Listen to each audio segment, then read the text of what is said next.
यदि चले जाते हैं चीफ जस्टिस के यहाँ तब आपको लगता है कॉन्फ्लिक्ट ऑफ इंटरेस्ट में। ये तो नैरेटिव है जो सामाजिक संबंधों के दायरे को भी तोड़ता है, तो बहुत ही गलत है। और एक बार विनोद जी बोल रहे, उसके बाद फौरन आप ही कर, आप दोनों का रुख करूंगी जल्दी से। विनोद जी देखिए, नहीं 240 जब लोकसभा में आया तब चुनाव आयोग के खिलाफ सुप्रीम कोर्ट या कहीं पर जाने की जरूरत नहीं पड़ी।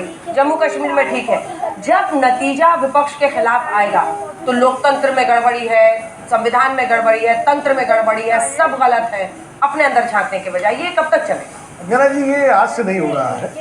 1974 में जब उत्तर प्रदेश में विधानसभा चुनाव हुए थे तब पूरे विपक्ष ने आरोप लगाया था कि बैलेट बॉक्स बदल दिए गए और ट्रक जो है काउंटिंग सेंटर से वहाँ से निकले पोलिंग सेंटर से कहीं और चले गए और चंद्रबाबू गुप्ता भी चुनाव हार गए थे। और दूसरा उदाहरण है इंदिरा गांधी के खिलाफ जब राजनारायण ने रिट की थी, क्या आरोप था? आरोप ये था कि यशपाल कपूर का इस्तीफा मंजूर नहीं हुआ था, वो उनके लिए काम कर रहे थे। अगर इंदिरा गांधी के खिलाफ वो नहीं जाते हाई कोर्ट में तो क्या इतना बड़ा फैसला आता?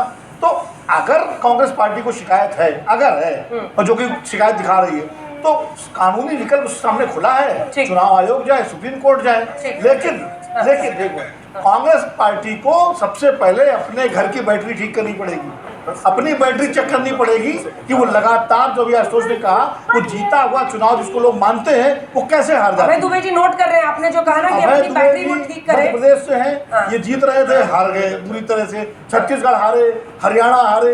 तो पहले तो ये देखना पड़ेगा कि आपसे लोग सीखेंगे जीता हुआ चुनाव कैसे हारा जाता है, और गौरव भाटिया से लोग सीखेंगे कि हारा हुआ चुनाव कैसे जीता जाता है। 10 साल की एंटी इनकम्बेंसी, अग्निवीर पर आप घेर रहे थे सरकार को, बेरोजगारी पर घेर रहे थे, महंगाई के मुद्दे पर घेर रहे थे, बहुत सारे मुद्दों पर, जवान, किसान, पहलवान बेटी को हम सामने रखेंगे चुनाव में। लेकिन बावजूद इसके अगर ये नतीजा आता है तो वाकई कांग्रेस पार्टी को जरा सा अंदर भी झांकना चाहिए।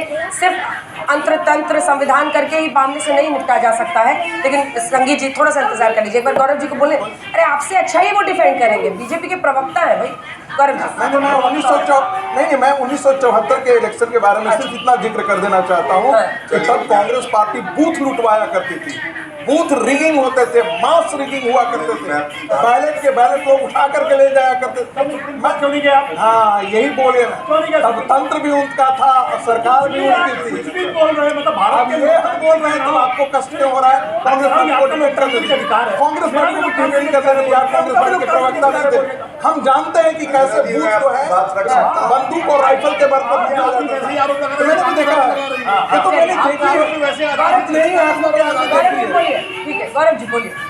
अच्छा, तू पहले कोई और क्या करेगा? अभी लोग बहुत बढ़िया कर रहे हैं। अंजना जी, मैं आपको एक बात बताना चाहता हूँ।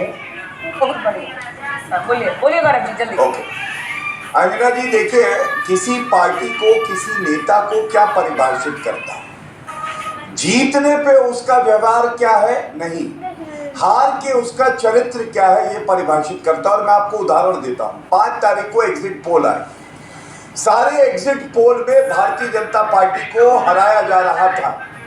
मुझे आप भारतीय जनता पार्टी का एक नेता, एक प्रवक्ता बता दीजिए जिसने आके गोदी मीडिया का हो, ये कहा हो कि ये प्रायोजित नहीं।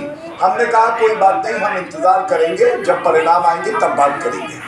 और कल मैं देख रहा था, लोगों ने एक ऐसा इकोसिस्टम बनाया जिसमें क्या कहा, मोदी जी का मैजिक खत्म हो रहा है, और हर कोई बोल रहा है। 6 पैनलिस्ट हैं, 6 पैनलिस्ट कह रहे हैं मोदी जी का मैजिक खत्म हो रहा है।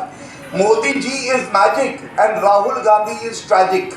और मैं आज स्वघोषित जो पैनलिस्ट आते हैं, अपने आप को विश्लेषक बताते हैं, उनसे भी कहना चाहूँगा, हमारी कमी है, हमें जरूर बताइए, लेकिन किसी पार्टी का एजेंडा आप नहीं चला सकते हैं। क्योंकि क्या हुआ, आज सुबह जब खुशी मिली तो एक मूवी आई थी, कभी खुशी कभी गम। आज कांग्रेस के लिए कहा जाएगा, हाँ, कांग्रेस के लिए आज कहा जाएगा, ज्यादा गम थोड़ी खुशी, खुशी ज्यादा कभी खुशी का भी गम तो एकदम स्क्रीन पर कैसे बनता है वो आज दिख रहा है। क्योंकि एक तरफ जीत कांग्रेस की हुई है तो इधर सिर्फ एक लाइन में बोलना पड़ेगा, अभय जी एकदम टाइम खत्म हो गया है। जो बैटरी चेंज करने वाली या रिचार्ज करने वाली बात बोल रहे थे अग्निहोत्री जी, तो कांग्रेस पार्टी को भी सोचना होगा। सब कुछ थाली में था इस बार आपके लिए, सिर्फ जलेबी खानी थी, वो छीन के ले गई बीजेपी।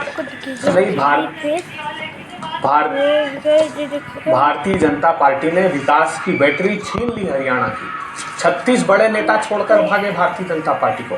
करण कंबोज ओबीसी के अध्यक्ष भागे, किसान मोर्चा के अध्यक्ष ने पार्टी छोड़ दी। क्या जो दलित नेता सबसे बड़े थे कंवर साहब, वो भारतीय जनता पार्टी को छोड़कर चले गए थे। नरेंद्र मोदी जी का मैजिक सच बात है खत्म हुआ है, नहीं तो वो दूर क्यों रखते हरियाणा के चुनाव से अपने। थोड़ी ज्यादा हो ठीक है, लेकिन कुल मिलाकर आज नतीजे सामने है और हरियाणा में ये हिस्टोरिक जीत, ऐतिहासिक जीत भारतीय जनता पार्टी की है। तो वही 10 साल के बाद जम्मू कश्मीर में चुनाव हुआ है और नेशनल कॉन्फ्रेंस और कांग्रेस को जबरदस्त बहुमत के साथ सरकार बनाने का मौका मिला है। प्रधानमंत्री नरेंद्र मोदी ठीक 7:30 बजे के बीच में पहुंचेंगे के लिए बीजेपी का नॉन स्टॉप कवरेज नतीजों पर जारी है। अब बात तुम्हें मिलता हूँ, बैटरी बहुत लो है तो हाँ भाई हाँ, मुझे याद रखना, सब्सक्राइब करना नहीं भूलना, लाइक करना नहीं भूलना। तो